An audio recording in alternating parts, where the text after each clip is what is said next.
talk, everyone. Wow, what an inspirational day, don't you agree? Wow, I think it's been an amazing few hours here. Talking about mingle, let's start to just check in with your neighbor. Just to say hi, maybe you want to try the Mingla app too.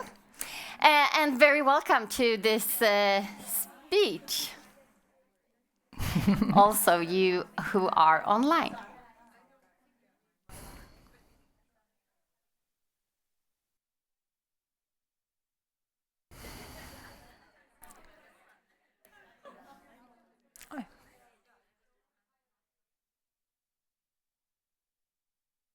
I will give you some more time to talk to each other soon, but we will actually start our talk here now.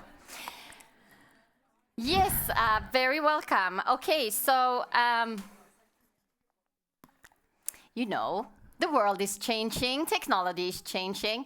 When I spoke with a few colleagues at the 3, I realized that working in tech, of course, technology is changing. That means you also have to change, develop, grow all the time. And that is something we will talk about today. My name is Sofie Jungmar. I work as an organizational developer at 3. I'm so used to say 3, so we'll see how I'll figure this out today. Which means I work with leadership development, coaching, skills training, and change management. And today I have 2 wonderful colleagues here with me. Rae Lindström, who works as a front-end developer at 3 for 5 years now. 6, almost. 6. We started at the same time, actually. Yeah. And Camilla Lindmark, working at Networks for 20 years now. Yes. Wow. I just saw I have a rainbow heart on my notes here, if you can see it. It's a small note from my daughter. She's 4 years old, and when she saw my clothes this morning, she said, "Wow, you will have power today with those clothes." And I thought about what she said on stage before, going into your circus and finding your power. So I love that my daughter has actually put some notes on my note cards today. So that will give me some power at least. Okay, so Camilla, tell us, 20 years in telecom and at 3. Yes. How did you end up here? Yeah, I finished my Master of Science at KTH in 2004, and everybody was talking about telecom. Everybody I knew was working in telecom, and it was the place to be during my education. But when I actually finished, there had been a big IT crash, and everybody was mostly talking about, where you're supposed to work because there were no jobs anymore. But I had decided that I wouldn't work with telecom at all because I wanted to be a bit different than my friends.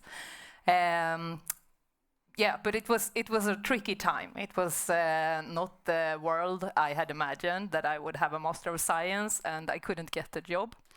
I was translating patents from home in my pajamas, my student apartment, and getting a bit depressed. So I worked in kindergarten and I just applied for so many jobs. Only remembered going to 1 interview, and I didn't get that job either.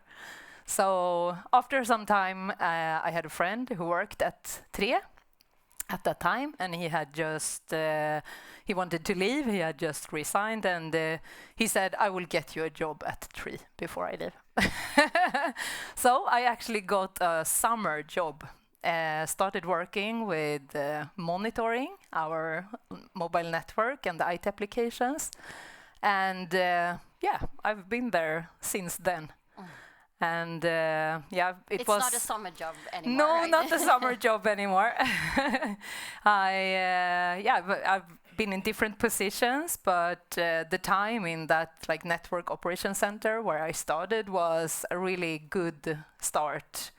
Like I said, with the IT crash, there was a lot of people working there that was totally overqualified. They had like more advanced jobs before. So it was really like an excellent place to learn both about telecom and learn about the organization. And yeah, I actually have one of my colleagues, she's here today.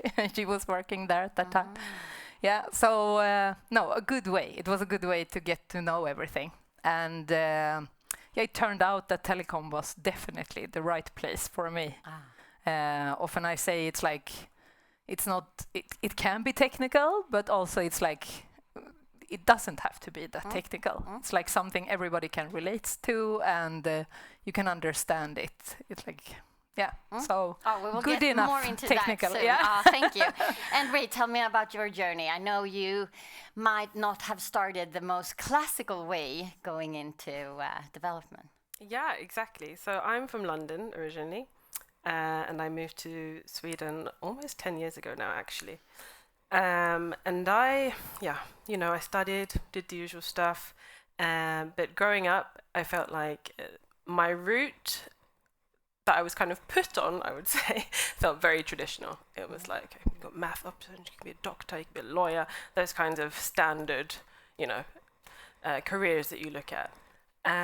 But I've always been very creative, and I've always been very analytical, love problem solving. But I never knew how I could do both at the same time, or what jobs are available for someone that loves to be creative but also loves to problem solve. How can I combine that in a nice way? So yeah, it wasn't until many years later, having moved here, I had been working in preschools in England, and then also when I moved to Stockholm. And I was like, okay, I'm ready for a change. I need something that makes me feel fulfilled. What's out there? So I started looking down more creative routes, maybe graphic design. Okay, then I learned about UX design. I was like, coding, interesting. But it was actually a random Instagram ad that popped up for a boot camp called SALT, which was new at the time. It had just started, basically. And I was like, okay, I'm going to apply. I applied. The date said it was still open, but unfortunately, by the time I applied, they had already closed for their first boot camp. So when I found out the date for the next one, I was like, I need to get in on time. So I applied on the first day. And that's when my journey began, through a 12-week boot camp to be a full-stack developer. And that changed everything, actually. I finally felt like I found it. Creativity, the math, logical problem-solving area, something that is challenging, fulfilling. I get instant reward. It checked all the boxes for me. And then I ended up at Tre in a wonderful team with a wonderful manager. And I was very, very grateful for that start, actually, which had a very diverse background. There were many people that came in different ways to tech. Oh, I really resonate with that. It's just not about coding, I guess, or having a specific degree. It's actually about solving real problems, I hear you talk about, and creativity, and getting together and co-create. That diversity you're both talking about, it makes it dynamic and innovative. But Camilla, 20 years in telecom, what has been the biggest change in our industry, would you reckon? Yeah, I would say that the biggest change in those 20 years is, how the network has actually changed. 3G was, of course, quite new when I started, and now we're building 5G and turning off 3G end of year. So there's been a lot of development in the network, like higher capacity demands and vendor changes, and a lot of stuff going on. And due to that, like, our responsibilities and our roles change like all the time. Even though I haven't changed positions so many times, it feels like a different type of role and different type of responsibilities over quite short period of time. So yeah. Rae, tell me, how has your role developed? Well, I've been in several different teams during my time at Tre. And with that, every time you go into a new team, there's maybe new things that you're developing or a new team dynamic that you need to adapt to. And I've also had a period where I was in the front-end lead role. I did that for about a year. And then I went on maternity leave. And so in that aspect also, there's life changes that affect your career. There's also first time in a lead position in the tech world. That's a new thing where you learn new skills and have to adapt. What was that like? It felt very daunting. The role opened up and I didn't apply for it. My manager at the time asked me if I was interested. And I thought, okay, why not? Let's see. So I went for it. And it was a bit of a difficult time to go into that role, as we had a lot of other roles that had changed, a lot of people had left, so it was kind of in that in-between stage, which meant that a lot of extra responsibility fell on me because I'd been there for a long time. So it was fun to learn about new aspects of myself, but it was also a challenge figuring out how do I take on this role and do a good job of it. If you would share one thing you learned about yourself during that year, what would that be? I think that I am more courageous and brave than I think I am. Because I think I'm not necessarily the first person to make a change and be like, oh, I'm going to do this. But when given the opportunity, I think I take it with both hands and ride with it. So moving forward, I'd definitely like to be more the person to say, okay, I can see a gap there. I'm going to go for it.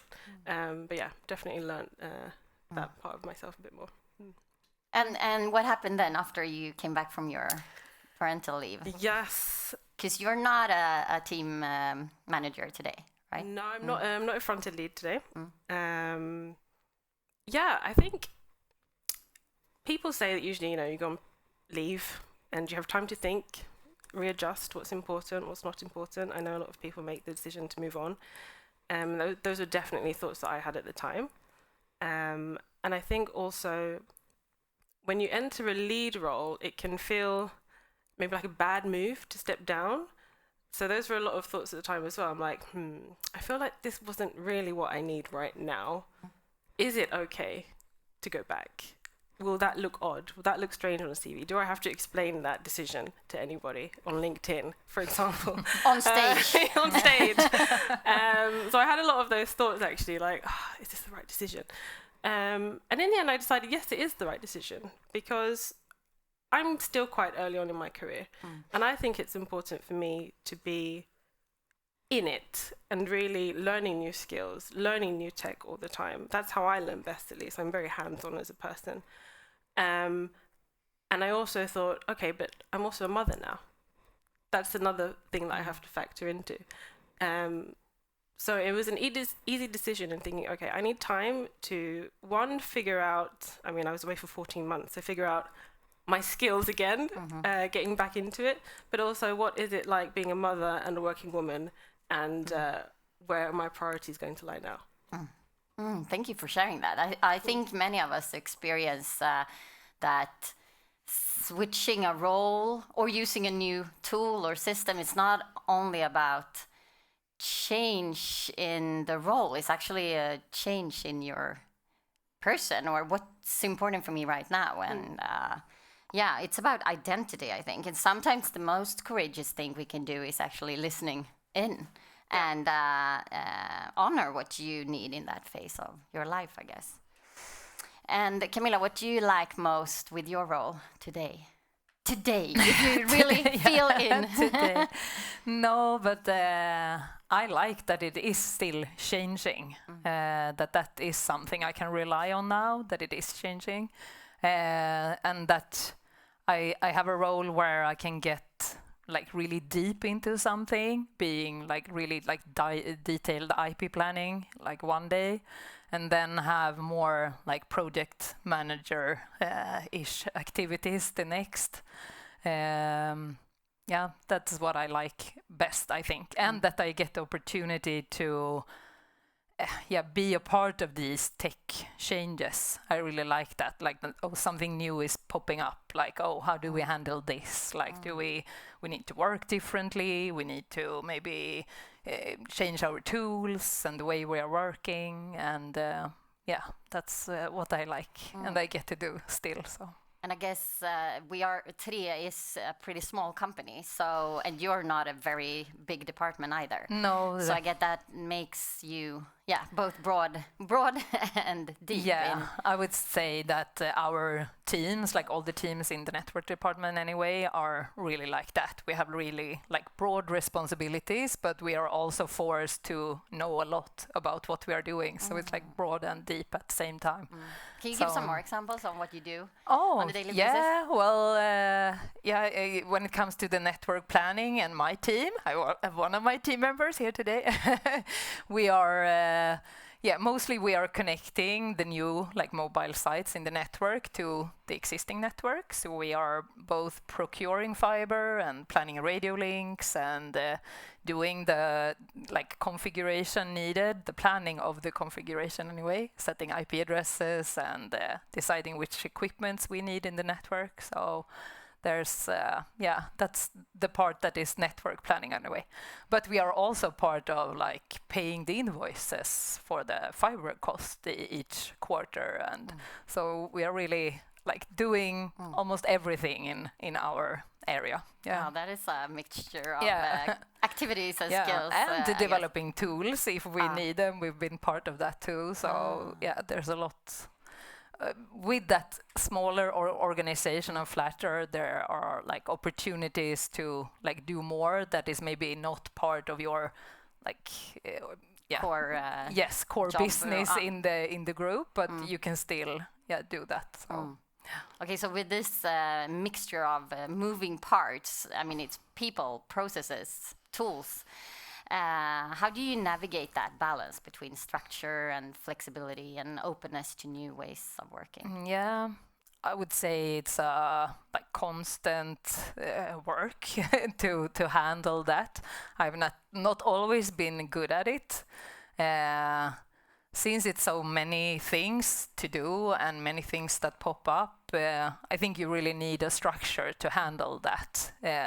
It used to be that you could just like have small tasks on your emails or something, but now stuff pops up everywhere in Teams channels, and so I really like to have a structure. I always loved like my file of facts and stuff since I was little, but now I have more digital tools and also, trying to help the team also to have some kind of structure where we like save stuff and how we talk about things. But it's a complex world, and if you also have a lot of different responsibilities, it's even more complex.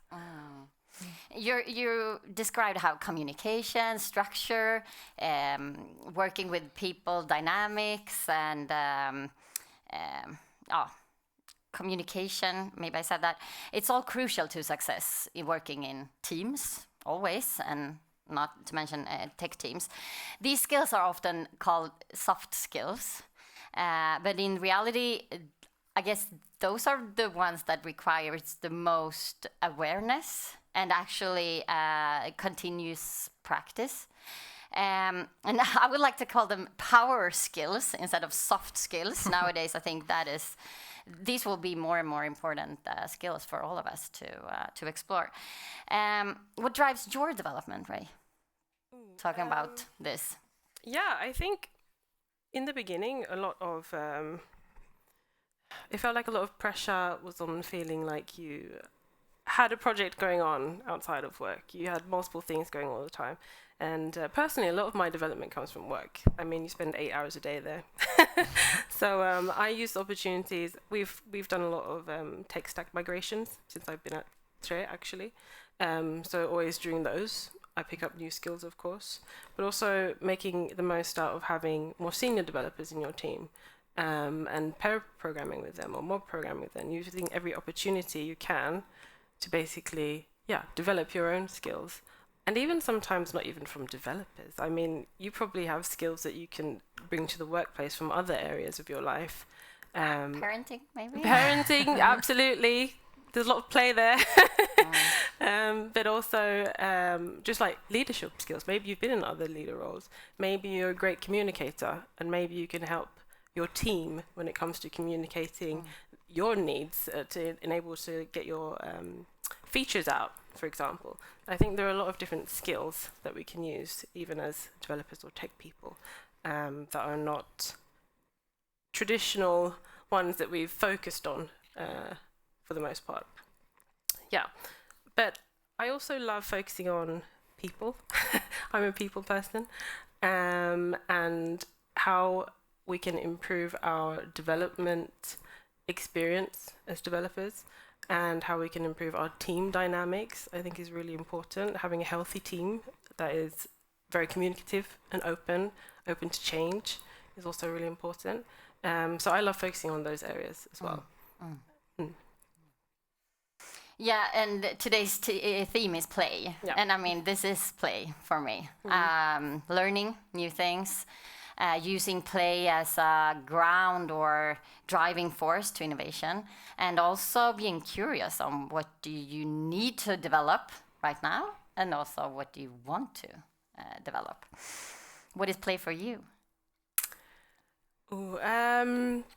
Play for me is bringing fun into my work. So I look for opportunities to break from the, I don't know, the usual 9 to 5, these meetings that you get dragged into that drain the energy out of you, kind of thing. So I love to bring in, at the moment, I hold our retros in my team. So I love to bring play in there. It could be something really silly, like starting with a little breakout exercise to get everyone into, you know, a bit of a lighter mood. It works. One time I told everyone to stand up and just make a sound. However you're feeling today, make a sound. Everyone looked at me like I was crazy. But they did the sound, and everyone started laughing. And immediately you're relaxed and you're ready to go into, let's talk about all the issues we have in the team, if there are any.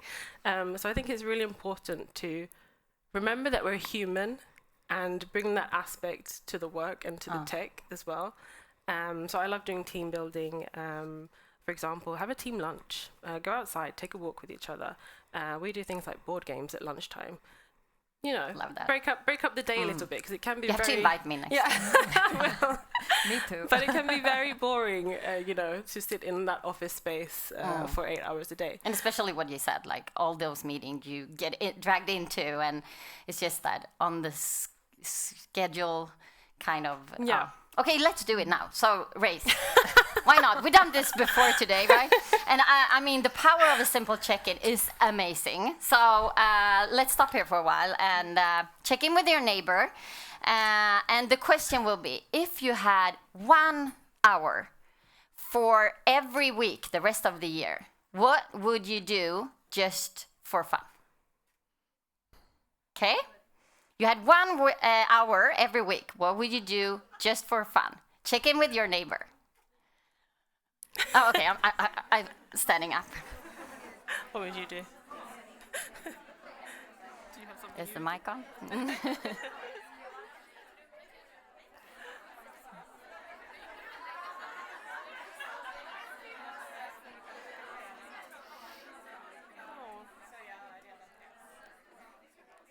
I know your answer. Ja. Nu är den inte på. Ja.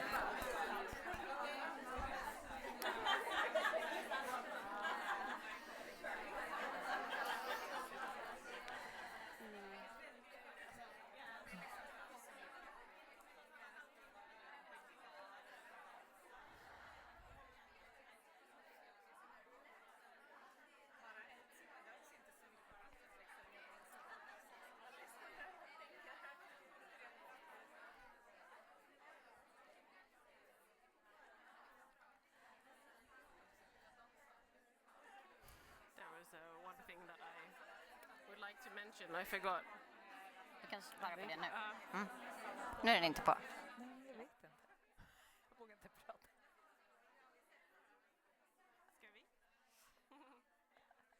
Okay, please have a seat again. Now you know what to talk about during the coffee break. I heard dancing here. Does anyone else want to share? Anyone else dancing for 1 hour? No? Anyone wants to share? I'm really curious. You asked me. Okay, so next week I'll go to a event called Staying Human in a Tech-Driven World. But I guess it's also what we're discussing now. A few weeks ago, me and my team went to painting ceramics. Do you call it that? Ceramic. That was really fun. I will do that more. Do you want to add something on the play part, Rae? Yeah, I think also, I don't know where everyone is in their careers, but as a new developer, I remember when I joined Tre, there's a lot of discussions about developmental growth and how are we going to grow as developers or in whichever role you have. And for me as a new developer, I felt like I'm here 8 hours a day and I still feel like I have this expectation to have extra energy to continue to go home and learn something new or keep growing. And I mean, if we're being realistic, there's other things we want to do during that time. That's not how we want to spend that free time. So I remember we had a retro and we were discussing this and I thought, can't we have like some kind of education day at work? Like that would be nice because whatever we learn, we're still going to bring with us to our job at the end. It's still going to be helpful.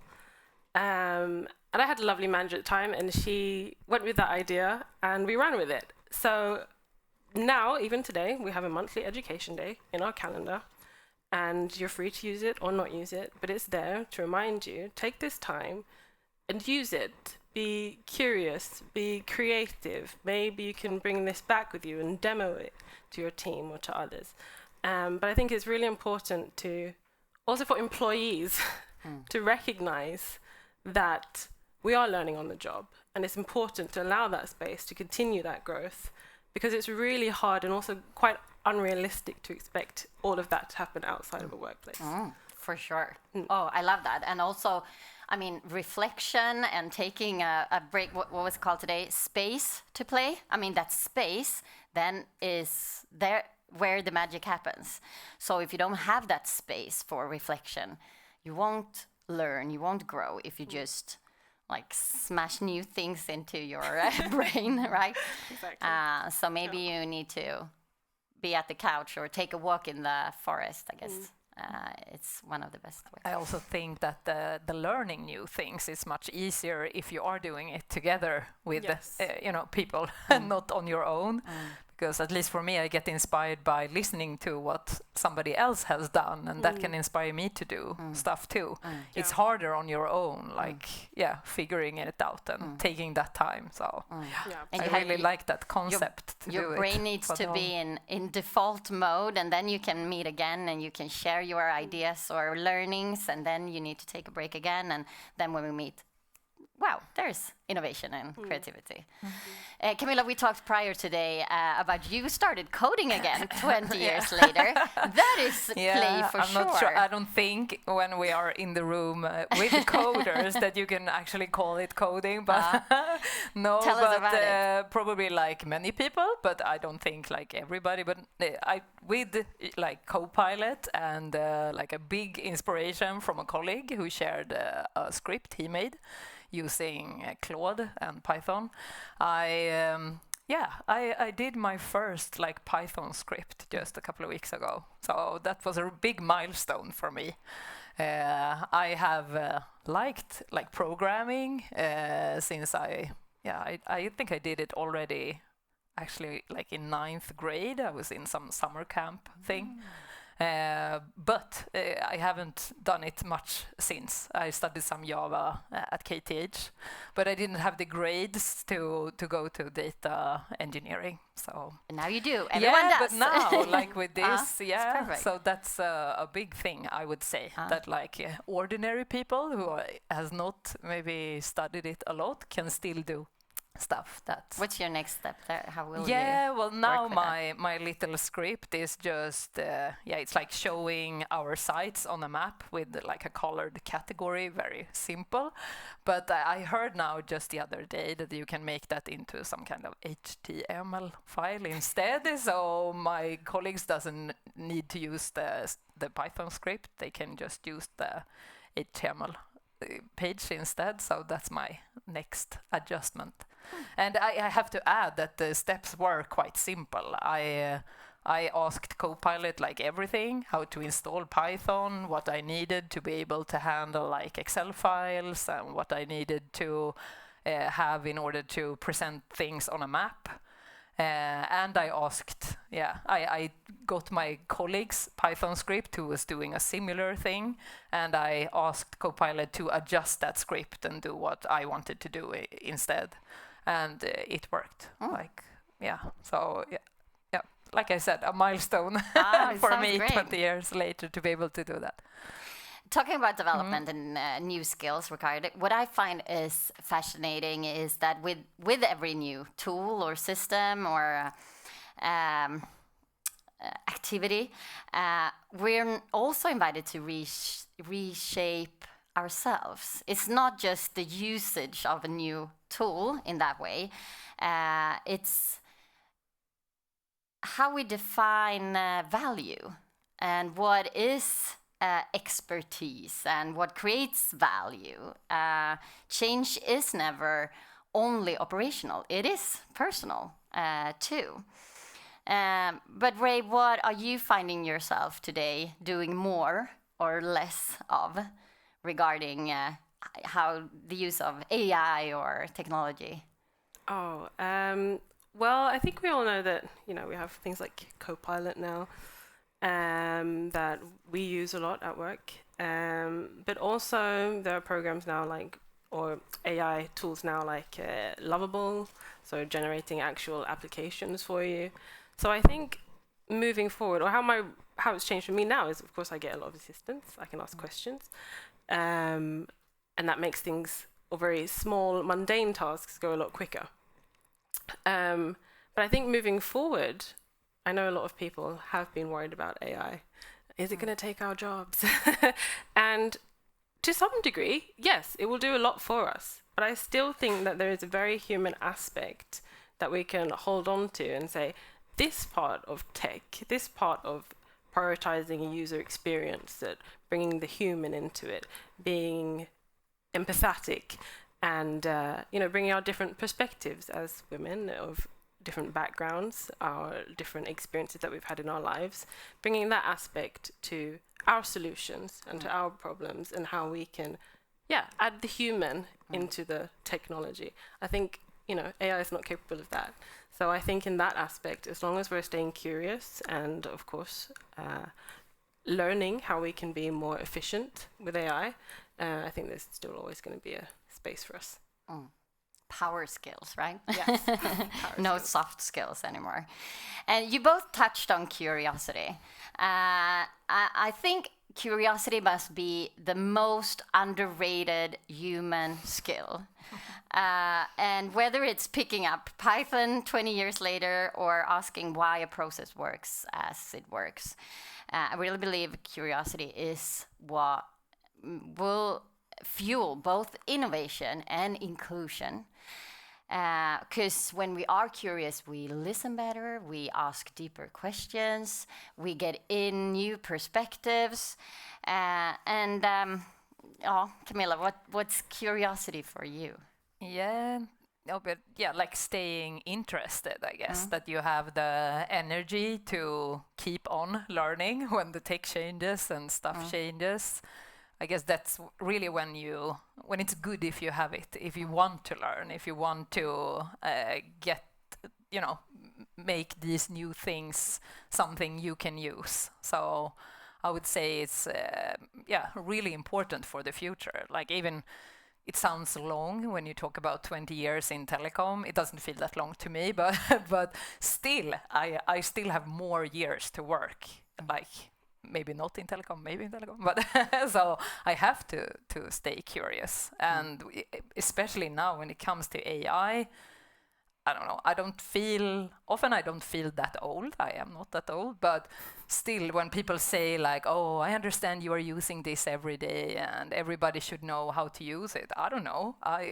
Sometimes I think my brain's stuck a bit and it's hard to find, to know when it's needed, when it's helpful. So we really have to help each other out because I see myself as a curious person, but still it's hard when you have a job and you have responsibilities, and then you also have to have the energy to learn these new things and understand how this will work for you.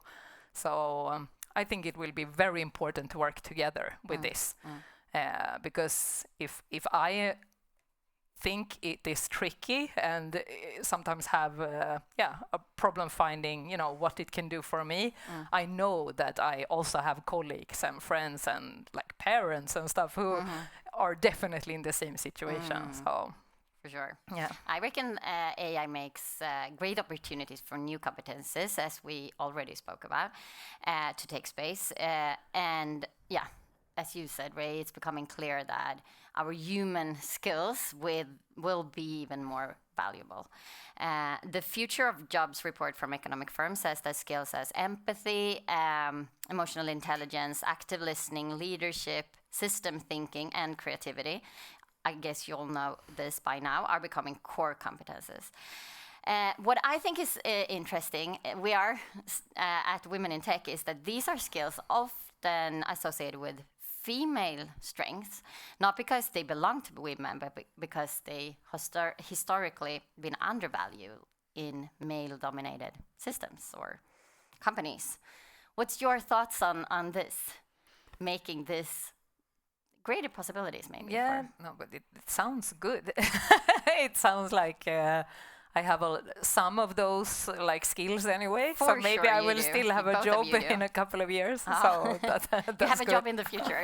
Yeah. No, but I think like curiosity and communication will be very important. I think that from where I'm sitting, like the roles get very complex, even broader, even more. You have to know a lot, and this is not like an easy situation. So as like a leader, this is something you have to be aware of, like keeping track of what your team is doing, what they spend time on, and helping them out, because maybe you're not even aware that they are doing things. So I think it will be important with those, and also at least for us, it's a lot of these more crossover needs, not working in silos and working on your own, but to really get the benefit of everything, you need to work closer together also with other teams. Co-creation and also relationship building. Yeah, so also like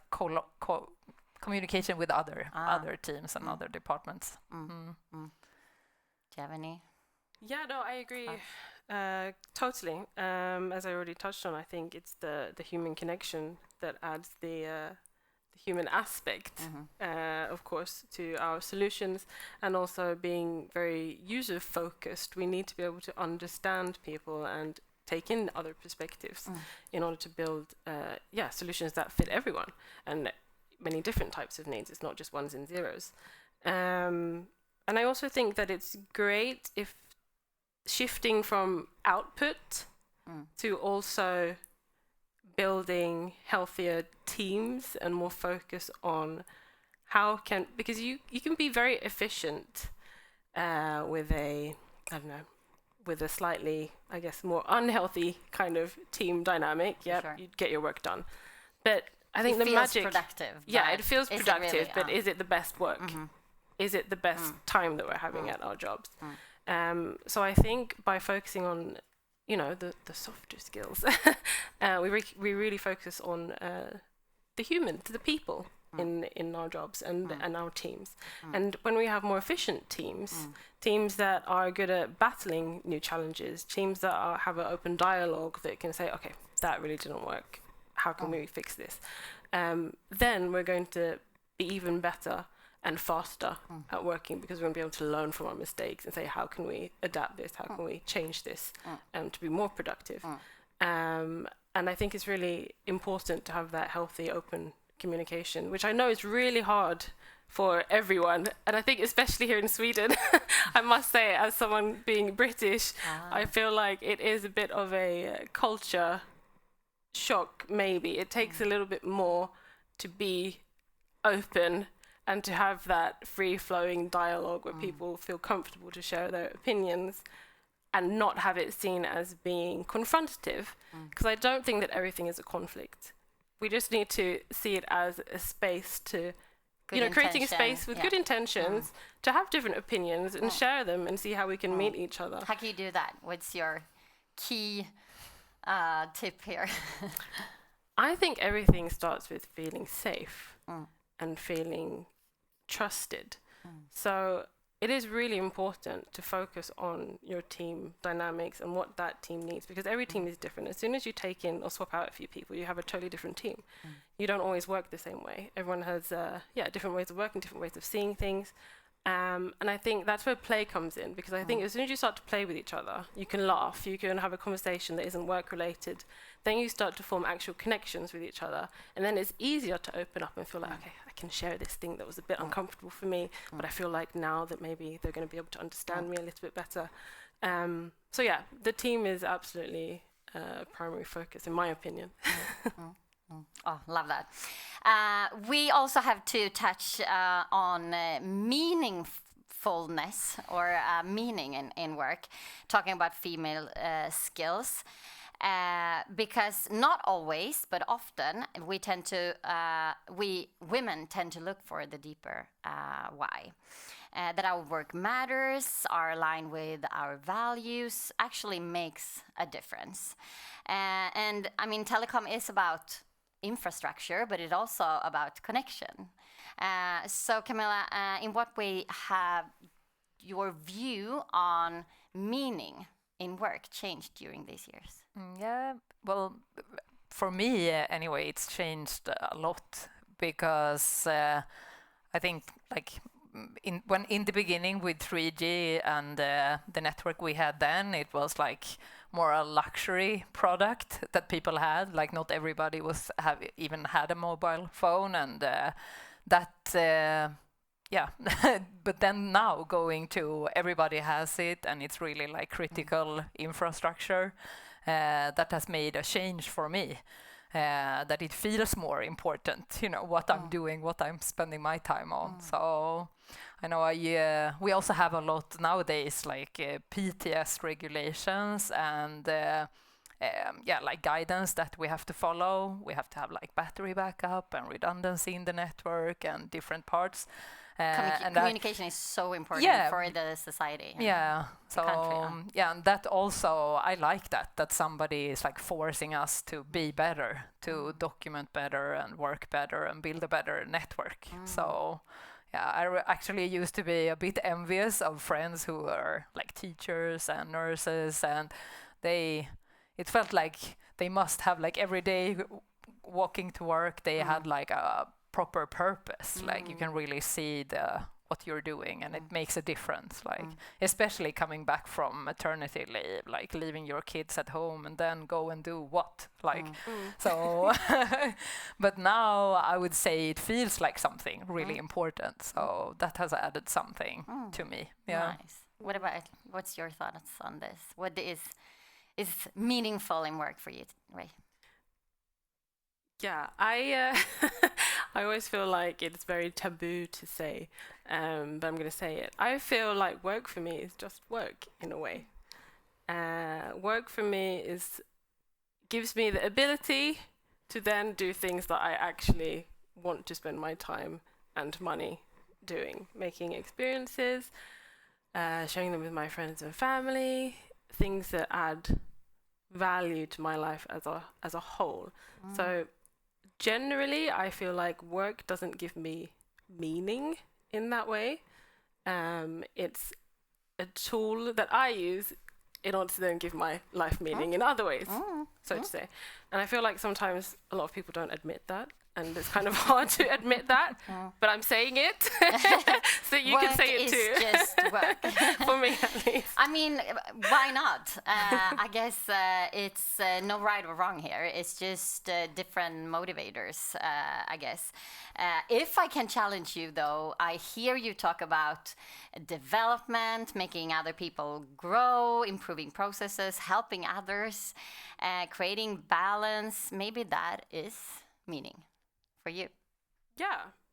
No, absolutely. I think I always find I mean, it would suck to go to work 8 hours a day and feel like, you know, I really don't want to be here. But absolutely, I do find ways, of course, to make work enjoyable for me, and in order to, get that fulfillment that I need. And that definitely comes with the more human aspect and the people aspect of my job, for sure. I like to focus on, improvements. How can we be better?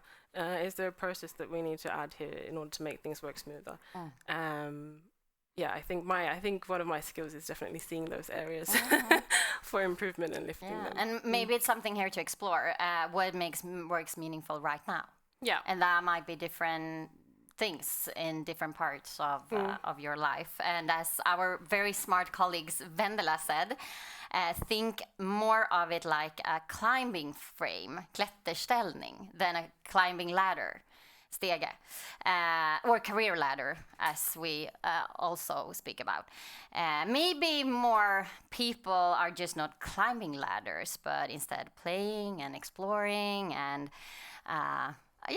what's at the top? Is it even worth to get there? I see something exciting over there. I want to go there instead. And then maybe later in life you want to go upstairs again. I love the image that careers don't have to be linear. And more I hear from both women and men explore, go sideways. And I really welcome that kind of a movement. I hear that you at Tre have the ability to grow and do what's meaningful for you or not, and that's okay too. You can still be good at your job, right? We actually have to summarize because time is getting for coffee break, and we don't want to miss that, right? So I just want to give you in the audience a question to bring with you, and that is, what is meaningful for you, and how can you feel that you have that in your everyday life right now? So thank you so much for this talk, and let's play more. Thank you.